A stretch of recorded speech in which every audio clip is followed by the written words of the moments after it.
more intense than starting over. If you deleted your homework the day before it was due, as I have, or if you left your wallet at home and you have to go back after spending an hour in the commute. If you won some money at the casino and then put all your winnings on red but it came up black. If you got your best shirt dry cleaned before a wedding and then immediately dropped food on it. If you won an argument with a friend and then later discovered that they just returned to their original view. Starting over is harder than starting up. If you're not ready for that, like if you've already had a bad day, then what you're about to go through might be too much. Feel free to go away and come back. I'll be here.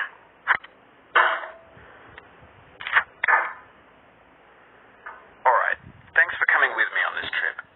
I'll understand if you have to take a break at any point. Just find a safe place to stop and quit the game. And don't worry, I'll save your progress, always, even your mistakes. This game is a homage to a free game that came out in 2002, titled Sexy Hiking. The author of that game was Jazuo, a mysterious Czech designer who was known at the time as the father of B games. And B games are rough assemblages of found objects. Designers slap them together very quickly and freely, and they're often too rough and unfriendly to gain much of a following. They're built more for the joy of building them than as polished products. In a certain way, Sexy Hiking is the perfect embodiment of a B game. It's built almost entirely out of found and recycled parts, and it's one of the most unusual and unfriendly games of its time. In it, your task is simply to drag yourself up a mountain with a hammer. And that act of climbing, in the digital world or in real life, has certain essential properties that give the game its flavor. No amount of forward progress is guaranteed. Some cliffs are too sheer or too slippery, and the player is constantly, unremittingly in danger of falling and losing everything. Anyway, when you start Sexy Hiking, you're standing next to this dead tree that blocks the way to the entire rest of the game. It might take you an hour to get over that tree, and a lot of people never got past it. You prod and you poke at it, exploring the limits of your reach and your strength, trying to find a way up and over. And there's a sense of truth in that lack of compromise. Most obstacles in video game worlds are fake. You can be completely confident in your ability to get through them once you have the correct method or the correct equipment or just by spending enough time. In that sense, every pixelated obstacle in Sexy Hiking is real.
Lost a lot of progress.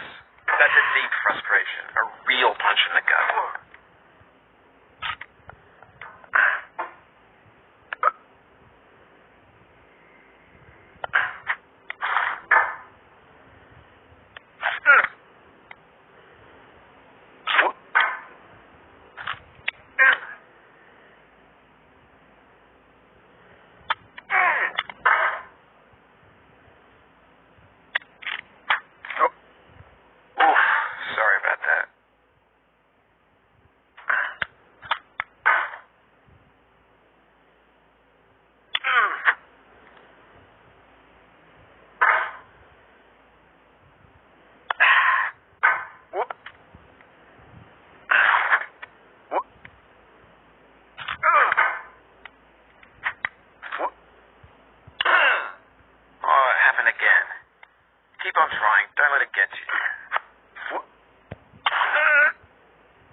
Now still word, boy.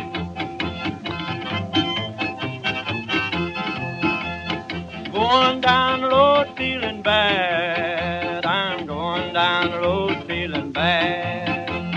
Going down the road feeling bad, and I ain't going to be treated this way.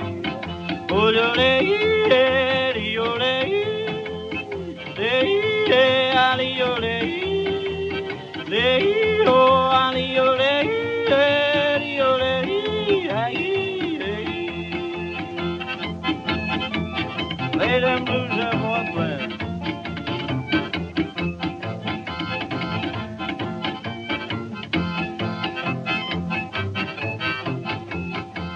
Down in the jail on my knees. I'm down in jail on my knees. Down in jail on my knees. The obstacles in sexy hiking are unyielding, and that makes the game uniquely frustrating. But I'm not sure Jazzuo intended to make a frustrating game. The frustration is just essential to the act of climbing, and it's authentic to the process of building a game about climbing.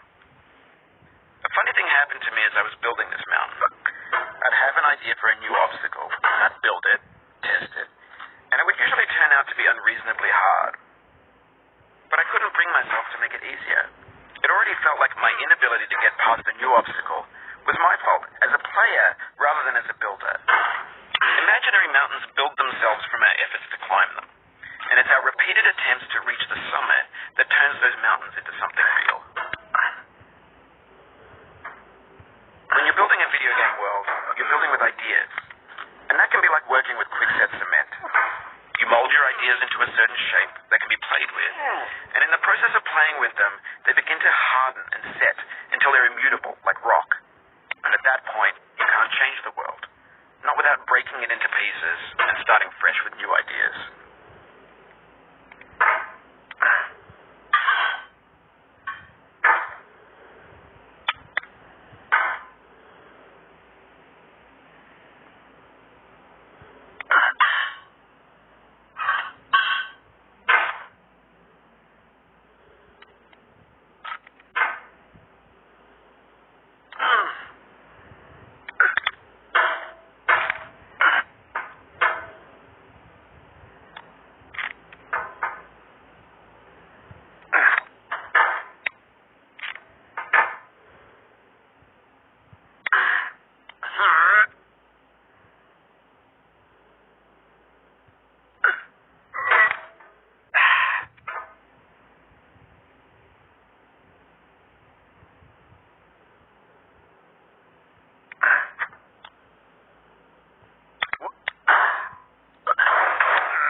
Before. You know it's possible. Just do what you did the first time.